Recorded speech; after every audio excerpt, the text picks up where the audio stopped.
Salut les amis, aujourd'hui on s'attaque à un sacré morceau, un personnage que tout le monde connaît mais que personne ne comprend vraiment, Elon Musk. C'est un peu le Dr Jekyll and Mr Hyde de notre époque. D'un côté, t'as le génie qui nous dessine le futur à base de voitures électriques et de fusées, et de l'autre, t'as le roi de la provoque qui peut secouer la planète avec un simple message. Bref, un vrai casse-tête. Alors, pour commencer, histoire de bien situer le personnage, accroche-toi bien. On parle d'une fortune estimée en juillet 2025 à plus de 400 milliards de dollars. Ça donne le tournis, hein.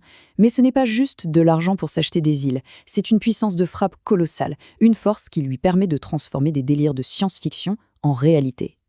Et voilà, on est en plein dans le paradoxe Musk. D'un côté, t'as le bâtisseur, le mec qui révolutionne l'industrie auto avec Tesla, qui rend l'espace accessible avec SpaceX et qui va même jusqu'à vouloir connecter nos cerveaux à des ordis avec Neuralink.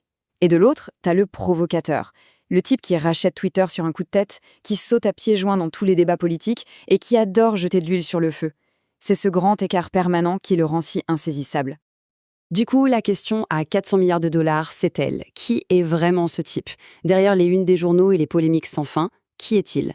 C'est ce qu'on va essayer de décortiquer ensemble en plongeant dans son parcours, sa méthode et son impact. Allez, c'est parti. Pour piéger le bonhomme, il faut d'abord jeter un œil à l'empire qu'il a monté. Et attention, on ne parle pas d'un seul coup de génie, non. On parle d'un type qui n'arrête jamais, qui enchaîne la création de boîtes qui, à chaque fois, viennent mettre un grand coup de pied dans la fourmilière de leur secteur.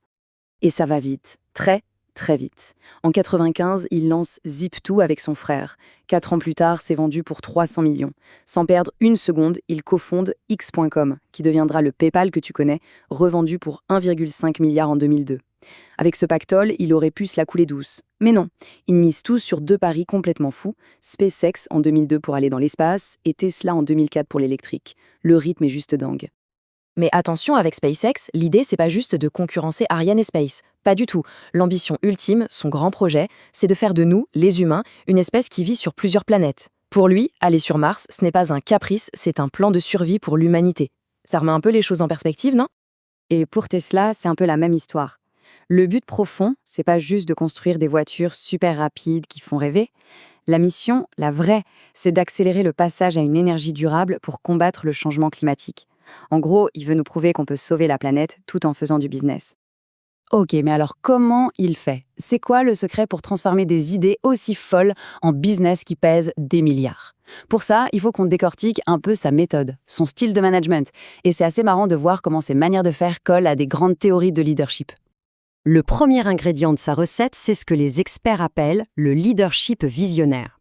Pour faire simple, c'est le super pouvoir de te peindre un futur tellement excitant, tellement énorme, que tu as juste envie de tout lâcher pour l'aider à le construire. Coloniser Mars, par exemple. Voilà. Et concrètement, ça donne quoi? Quand tu bosses chez SpaceX, tu ne vises pas des boulons, tu construis une fusée pour Mars. Quand tu es chez Tesla, tu n'assembles pas une voiture, tu sauves la planète. Cette mission, plus grande que le produit, c'est un carburant de motivation surpuissant. Ça te donne la force de bousculer des industries qui n'ont pas bougé depuis un siècle et de toujours chercher à faire l'impossible.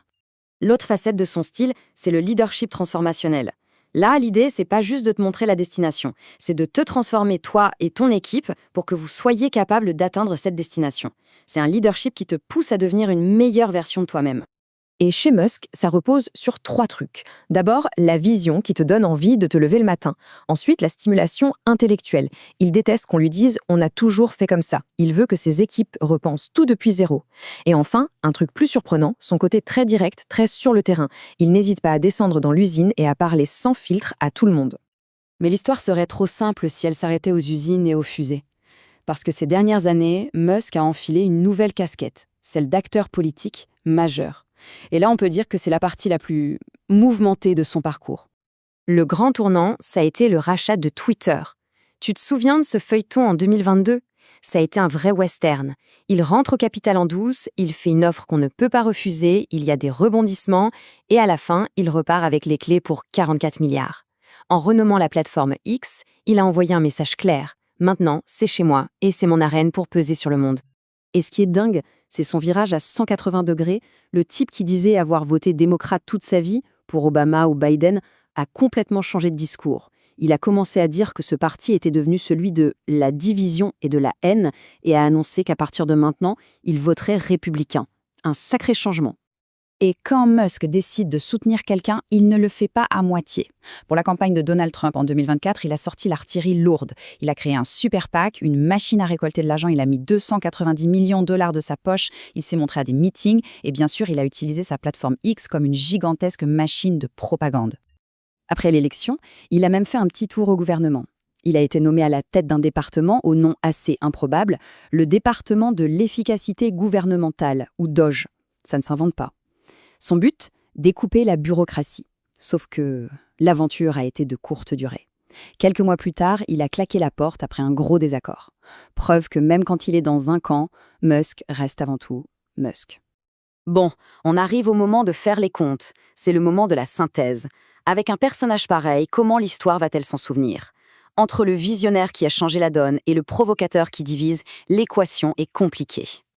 Tiens, rien que cette phrase balancée sur les réseaux en 2020, ça te résume bien le personnage. C'est une réponse à quelqu'un qui l'accusait d'avoir soutenu un coup d'État en Bolivie pour le lithium. On fait des coups d'État contre qui on veut. Point. C'est cash, c'est arrogant, et ça montre un mépris total pour les règles du jeu. C'est du Musk pur jus. Et des polémiques, la liste est longue comme le bras. Ça va de l'insulte personnelle, comme quand il a traité de pédogaille un spéléologue qui avait sauvé des enfants, aux accusations bien plus graves sur sa gestion de X, qui laisserait la porte ouverte au discours de haine.